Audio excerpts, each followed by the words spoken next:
Alright, so we're going to test out my car and find as many bugs and as many problems as we can.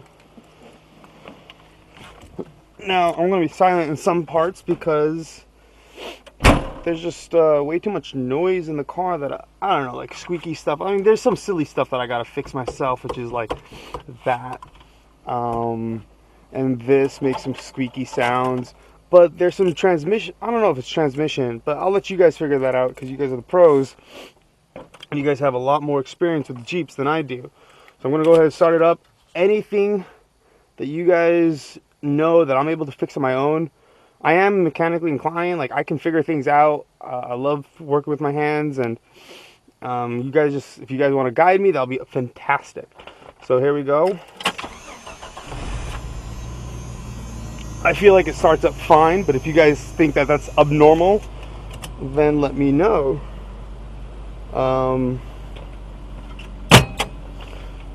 Here's one thing I noticed. So if right now it's the clutch is pushed in. If I put it in reverse, it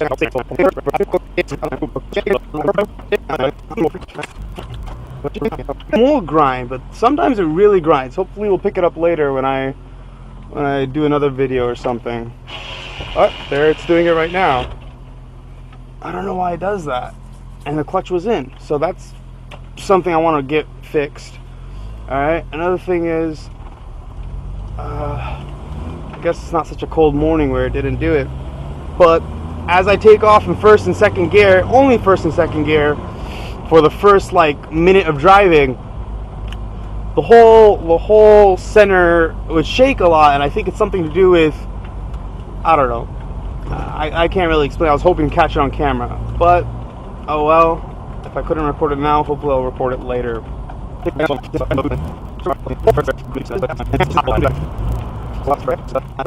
Another thing I notice is when I come to a stop and I go to first gear, it's not as easy to put into first gear. It's like something's restricting me from putting in first gear, as opposed to all the other gears. Second, third, fourth, and fifth, so easy to move into. First gear, the only one that's actually hard. Oops, this way. It's the only one that's hard to actually get into. You know, I'm starting to realize now that's probably not a good idea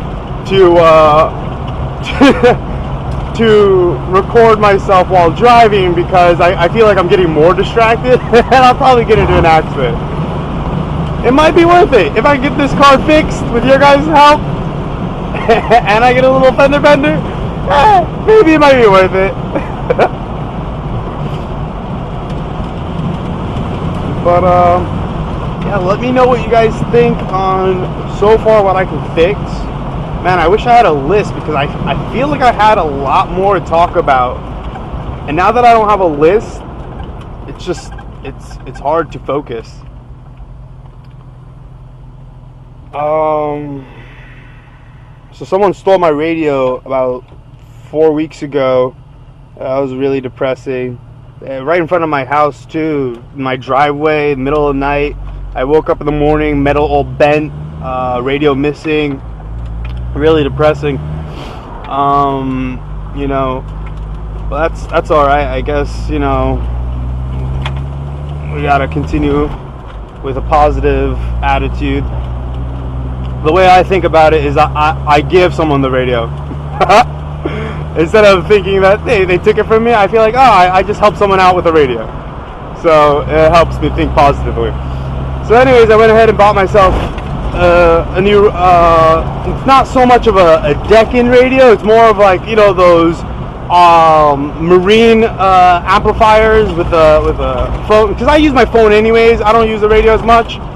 So I'm gonna do like a installation with something with the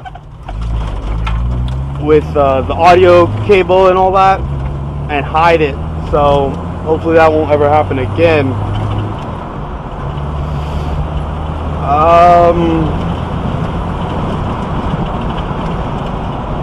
Speaking of the radio, I have two of these wires.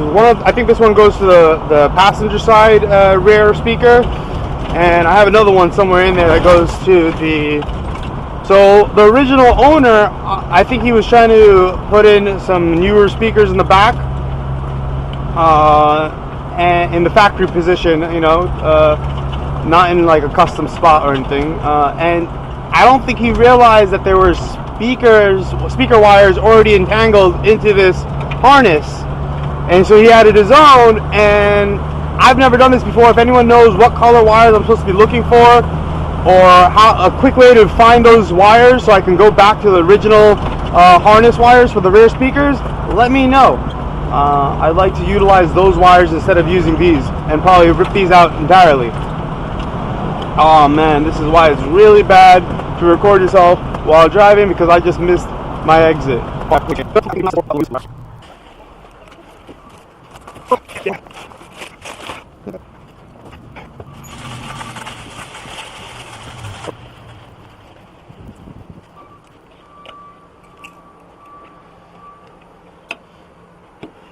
You guys have a tip on how to close these things?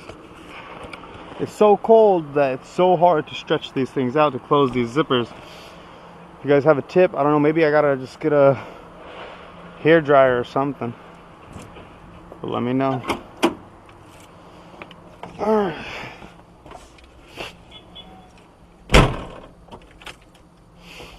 In neutral, starting it up. Starts up fine.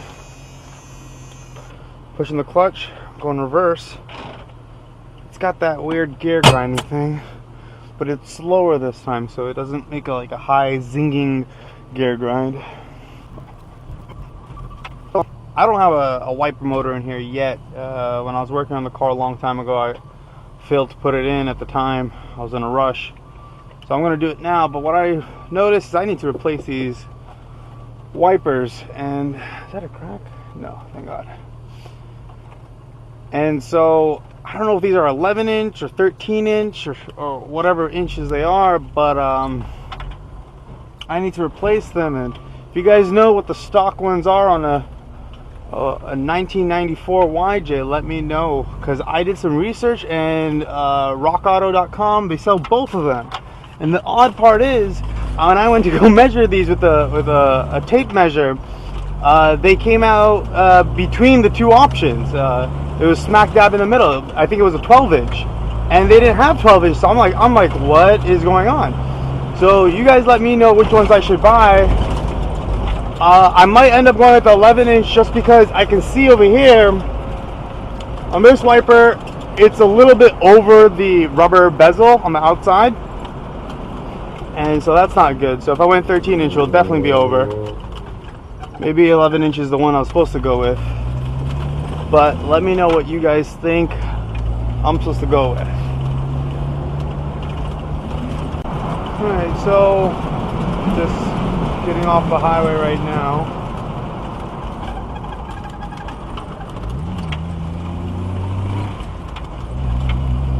And some things I wanted to make note of. Got some other issues, such as, you see my rear view mirror. That noise is so annoying. I hope it's this problem right here. I don't know, but I'll look into it. That mirror keeps falling down. You can see it, and I don't know if I'm gonna put like some kind of, I don't know, that blue thread locker between its joints. Maybe that's a good idea. If you guys have a good idea on how to make that more stable rather than the wind pushing it over, let me know. I mean, I could go ahead buy another one for 30 bucks, but hey, if you guys think that it's an easy fix, something that can accommodate it so it doesn't bend over by the wind, I'd much rather prefer that. Another thing is the speedometer. It doesn't, it moves slightly. Let me go in neutral right here in this corner, probably the sun so you can see better. So, see, it moves slightly, but that's not accurate at all. I was not revving around 2. So yeah, I mean, even when I'm in drive, it still does the same thing. It doesn't, I mean, clearly I'm not at 2 or 1. I was probably at 4. So I don't know how to fix that. If someone can guide me on that, that'll be fantastic.